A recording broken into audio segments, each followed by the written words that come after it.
بسم اللہ الرحمن الرحیم۔ السلام علیکم ناظرین۔ ایک دفعہ سلطان نور الدین زنگی رحمۃ اللہ علیہ نے کسی جگہ پر پہنچنے کے لیے مستقل راستہ کی بجائے مختصر راستہ کے لیے چناؤ کیا۔ سلطان نور الدین زنگی کا گزر جب اس راستے سے ہوا تو اس راستے پر تقریباً 3 گاؤں ایک دوسرے سے تھوڑے تھوڑے راستے پر آباد تھے۔ سلطان نور الدین زنگی رحمۃ اللہ علیہ جب ان تینوں گاؤں سے گزر کر اپنی قیام گاہ پر پہنچے تو یہ بات سلطان نور الدین زنگی رحمۃ اللہ علیہ نے محسوس کی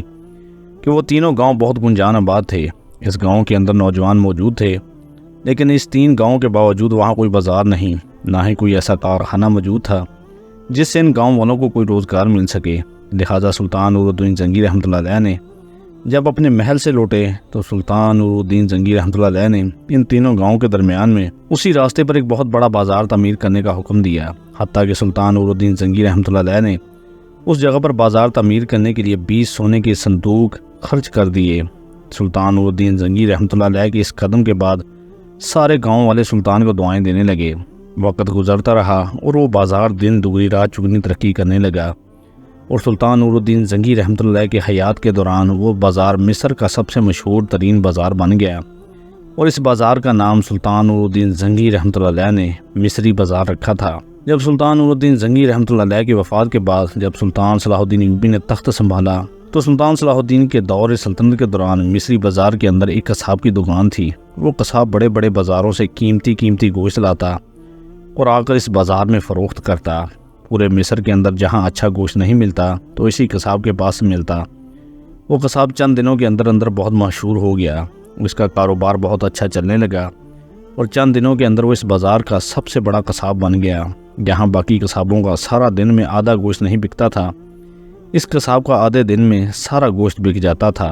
سارے بازار والے حیران تھے، لیکن شاید قسمت نے اس کا ساتھ دیا اور وہ بہت بڑا تاجر بن گیا۔ وقت گزرتا رہا اور دولت آنے کی وجہ سے اس قصاب والے کے اندر بہت گھمنڈ پیدا ہو گیا۔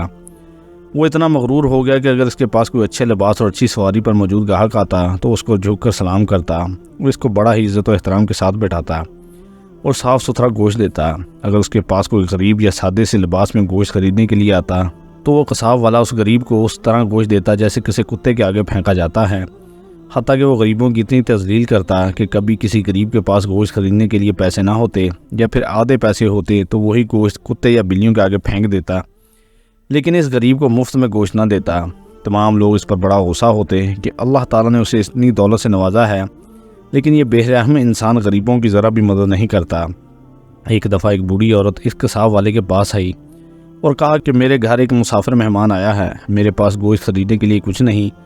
اگر تم چند بوٹیاں مجھے دے دو تو اس مہمان کے آگے میری عزت بچ جائے گی اور اس مہمان کی مہمان نوازی ہو جائے گی۔ لیکن اس ظالم اور بے رحم انسان نے اس بوڑھی عورت کے سامنے ہی کتوں کے آگے چند ٹکڑے گوشت کے پھینک دیے، لیکن اس بوڑھی کی مدد نہیں کی۔ یہ دیکھ کر سارے بازار والوں کو بہت غصہ آیا، لیکن اس دولت مند آدمی کے آگے کوئی کچھ نہیں بول سکتا تھا۔ وقت گزرتا رہا اور چند سالوں کے بعد اس کے ظلم اور سنگ دلی کی وجہ سے سارے بازار والے حتیٰ کہ ارد گرد کے گاؤں والے اس کے نام سے بھی نفرت کرتے تھے۔ چند سالوں کے بعد اسی قصاب کی موت ہو گئی۔ جب اس کی موت ہوئی تو اس کے گھر پر اس کے پڑوسی بھی تعزیت کے لیے نہیں آئے، حتیٰ کہ جب جنازہ تیار کیا گیا اور جنازے کے وقت امام صاحب نے بھی اس قصاب کا جنازہ پڑھانے سے انکار کر دیا۔ اب اس کا جنازہ شام کو پڑھا جانا تھا، لیکن کسی نے جنازہ نہیں پڑھا، لہٰذا اس کا جنازہ صبح تک ملتوی ہو گیا۔ رات کے وقت سلطان صلاح الدین ایوبی خواب دیکھتے ہیں، اور خواب میں سلطان صلاح الدین ایوبی رحمۃ اللہ علیہ ایک بوڑھے بزرگ کو جس کے منہ پر سفید داڑھی، چہرے پر نور نکل رہا تھا اور سر پر ایک خوبصورت پگڑی اور اس کے نیچے زلفیں لہلہا رہی تھیں، اور سلطان صلاح الدین ایوبی کو کہتے ہیں، اے سلطان، کل تم نے فلاں قصاب کا نماز جنازہ پڑھانا ہے۔ جب یہ بات سلطان صلاح الدین ایوبی سنتے ہیں تو دہشت سے سلطان کی آنکھ کھل جاتی ہے۔ سلطان صلاح الدین ایوبی حیران ہو گئے۔ سلطان نے پانی کا گھونٹ بھرا اور اس کے بعد وضو کرنے کے بعد تہجد کی نماز پڑھنے لگے۔ عبادت کرتے کرتے صبح کی اذان کا وقت ہو گیا۔ سلطان صلاح الدین ایوبی نے نماز فجر ادا کی اور اپنے سب سے قریبی ساتھی علی بن سفیان کو اپنے پاس بلایا اور کہا، ہے علی، قاہرہ کے اندر ایک قصاب والے کی موت ہو گئی ہے، اور رات میں نے خواب دیکھا کہ ایک سفید داڑھی والا بزرگ مجھ سے کہہ رہا ہے کہ اے صلاح الدین، تم نے اس قصاب والے کا نماز جنازہ پڑھانا ہے۔ علی بن سفیان، ابھی اور اسی وقت اپنے سپاہیوں کو بھیجو اور معلوم کراؤ کہ آخر کس جگہ اس قصاب والے کا گھر ہے، تاکہ مجھے پتہ چل سکے اور میں اس خواب کی تعبیر کو مکمل کر سکوں۔ لیکن یہ بات سلطان صلاح الدین ایوبی کو بہت پریشان کر رہی تھی کہ آخر اس نوجوان نے ایسی کون سی نیکی کی کہ جس کے نماز جنازے کا حکم سلطان کو دیا گیا۔ سلطان صلاح الدین ایوبی کے ماہر سپاہیوں نے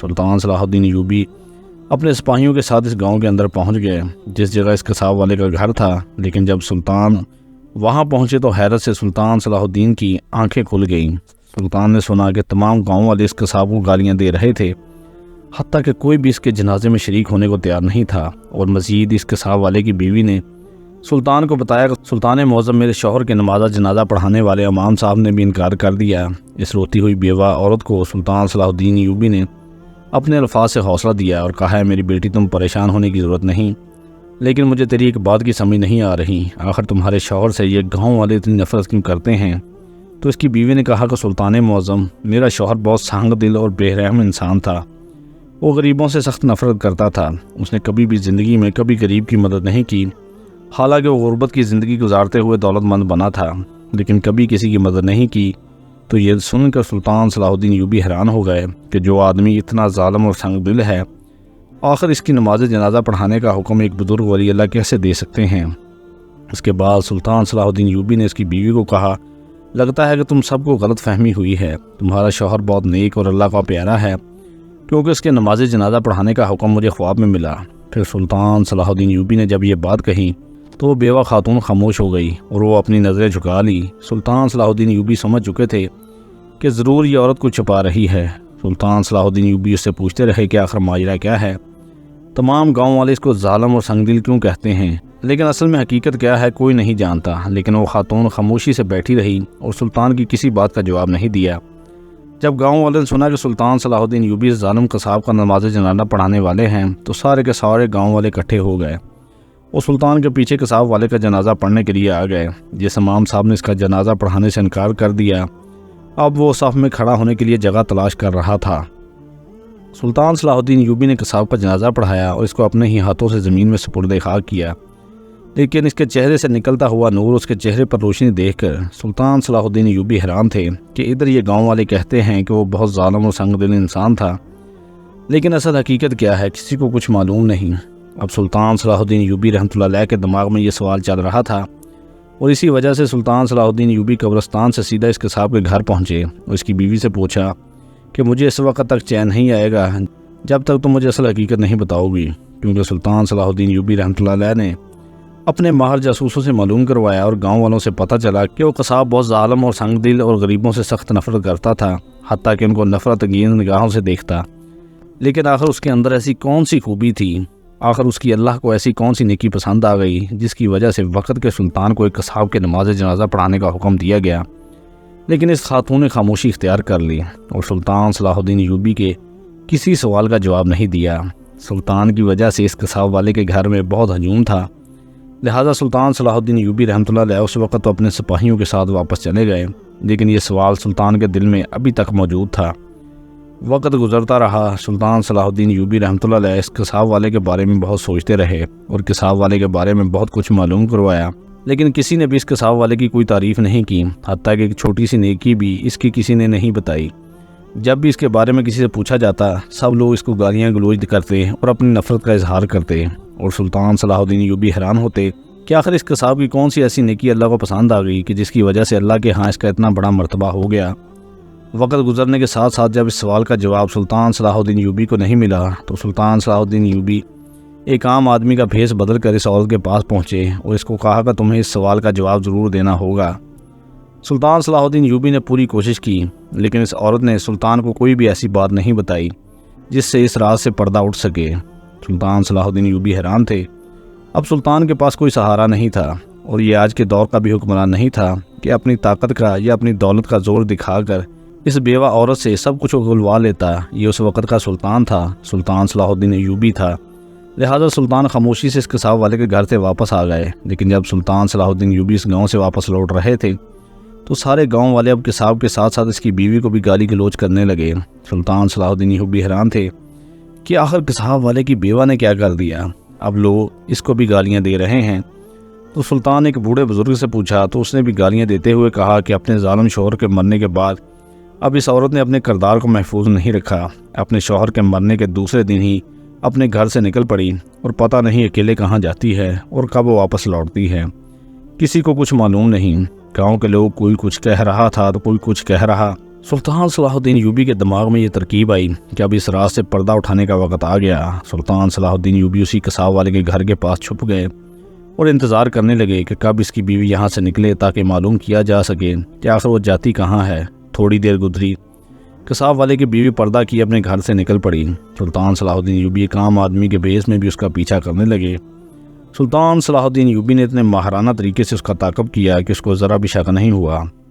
قصاب کی بیوی جیسے ہی اپنے گھر سے نکلی،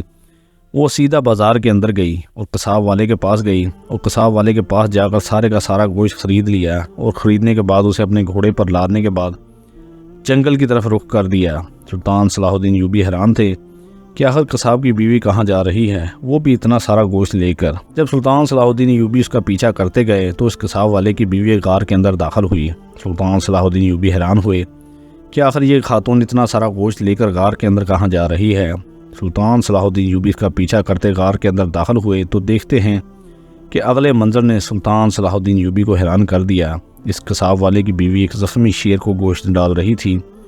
اور وہ زخمی شیر اس بھوک سے نڈال گوشت کو کھا رہا تھا اور بری طرح زخمی تھا۔ یہ سارا منظر دیکھ کر سلطان صلاح الدین ایوبی حیران ہو گئے اور اس سے پوچھا کہ یہ سب کیا ہے، آج تم مجھے اس حقیقت کے بارے میں بتاؤ۔ تو اس خاتون نے کہا کہ سلطان معظم، میں اس راز سے پردہ تو نہیں اٹھانا چاہتی تھی کیونکہ اس راز سے پردہ اٹھانے سے میرے شوہر نے منع کیا تھا، لیکن اس بارے میں آپ کو پتہ چل گیا، لہٰذا اس کے پیچھے یہی راز تھا کہ بے شک میرا شوہر بہت ظالم اور سنگ دل تھا، حتیٰ کہ غریبوں کی مدد نہیں کرتا اور کسی یتیم کے سر پر اس نے کبھی ہاتھ نہیں رکھا اور وہ کوئی خاص عبادت بھی نہیں کرتا تھا۔ لیکن ایک دن میرا شوہر بازار سے واپس آ رہا تھا تو میرے شوہر کا گزر اسی جنگل کے پاس سے ہوا تو اچانک جھاڑیوں کے پیچھے سے شیر کے دھاڑنے کی آوازیں آنے لگی۔ میرا شوہر بہت ڈر گیا کیونکہ میرے شوہر نے کبھی اپنے سامنے شیر کو نہیں دیکھا، لیکن دھاڑنے کے باوجود شیر سامنے نہیں آ رہا تھا۔ میرے شوہر کی ٹانگیں کانپ رہی تھی لیکن میرا شوہر وہاں ساکت کھڑا رہا۔ لیکن تھوڑی دیر گزری کہ شیر کی ایسی آوازیں نکل رہی تھیں کہ جیسے وہ کسی مصیبت میں ہو۔ میرا شوہر اپنے گھوڑے پر اتر کر جھاڑیوں کے پاس گیا تو دیکھا کہ ایک شیر بہت زیادہ زخمی پڑا ہے اور اس کی آخری سانسیں چل رہی ہیں۔ میرے شوہر کو پتہ نہیں اسے کیسے رحم آ گیا، اگر وہ چاہتا تو اس کو وہیں چھیڑ کر اپنی جان بچا کر بھاگ سکتا تھا، لیکن میرے شوہر نے اس شیر کے جسم پر پٹی باندھی۔ پٹی باندھنے کے بعد ایک حکیم کو ساتھ لائے، اس زخمی شیر کا علاج کروایا اور اس کو اٹھا کر غار میں لے گئے۔ اس دن سے لے کر تقریباً 1 مہینے سے علاج کر رہا تھا۔ وہ ہر روز اپنی جان کو خطرے میں ڈال کر اس گھوڑے پر سوار ہو کر جاتا اور اس شیر کو کھانا ڈال کر واپس آ جاتا، لیکن اس بات کے بارے میں کسی کو معلوم نہیں تھا۔ لیکن میرا شوہر جانتا تھا کہ اس کی یہ نیکی اللہ کو بہت پسند آ گئی ہے، لیکن میرا یہ شوہر نہیں چاہتا کہ اگر اس نیکی کے بارے میں گاؤں والوں کو پتہ چل جائے اس کی یہ نیکی بھی لوگوں کے منہ زبانی تعریف کرنے سے ختم ہو جائے۔